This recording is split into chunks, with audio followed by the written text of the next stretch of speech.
ভারী হয়ে গেল। স্যার যত দ্রুত সম্ভব এগিয়ে চললেন। বাতাসে কাদা মাটির গন্ধ, স্যার খোলা রাস্তা ধরে এগুতে লাগলেন। আকাশে কালো মেঘের ফাঁকে মরা চাঁদ উঁকি দিয়েছে, চারিদিকে মোটামুটি হালকা দেখা যাচ্ছে। একা একা স্যার হেঁটে চললেন।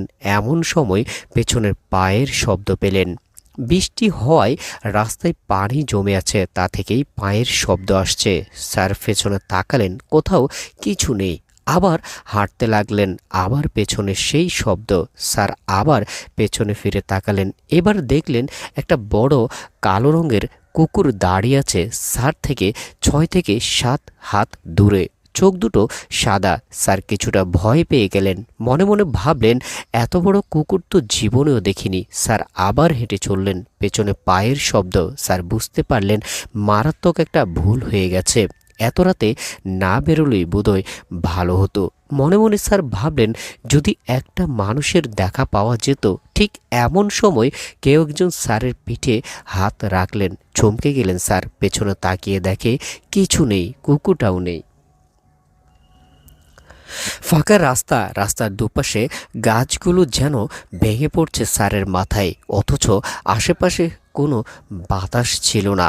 স্যারে আরও দ্রুত হাঁটতে লাগলেন। এবার দেখলেন একজন তরুণী রাস্তার পাশে, অর্ধেক মাটির ভেতরে আর অর্ধেক বাহিরে, স্যারের দিকে তাকিয়ে ডাকছে। তরুণীর দুটো চোখ সাদা সাদা, কোনো মনি নেই। পেছনে আবার সেই পায়ের শব্দ। স্যার তাকিয়ে দেখেন, এবার একটি নয়, দুটি নয়, কয়েক হাজার কুকুর স্যারের পেছনে দাঁড়িয়ে আছে। আমার সাহসী স্যার তখন একেবারে সাহস হারা হয়ে গেলেন। হিংস্র কুকুরগুলো এখনই মনে হচ্ছে স্যারকে ক্ষতবিক্ষত করে দেবে। সামনের দিকে তাকিয়ে আরও ভয় পেয়ে গেলেন স্যার। একটা ছায়ামূর্তি বাতাসের গতিতে এগিয়ে আসছে স্যারের দিকে। খোলা রাস্তা, তাই অনেক দূর থেকে দেখা যাচ্ছে। ছায়ামূর্তি দেখে মনে হচ্ছে কোনো কাফনের মোড়ানো লাশ, সাদা কাপড়ে বাঁধা, পা নেই, মাথা নেই। এবার পেছনে কুকুরগুলো হেসে উঠল। কি ভয়ানক সে হাসি, তা বলে বোঝানো যাবে না।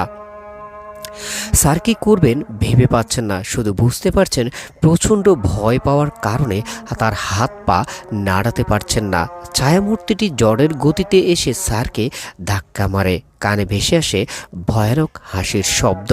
তারপর আর কিছু মনে নেই স্যারের। যখন জ্ঞান ফিরেছে তখনই নিজেকে ধানের খেতে মাঠে আবিষ্কার করে। কাদা জলে ভিজে আছে পুরো শরীর। রাস্তা থেকে 10-20 হাত দূরে, চারদিকে তখনও অন্ধকার। রাতের নীরবতা ভেঙে কানে ভেসে আসে ফজরের আজান।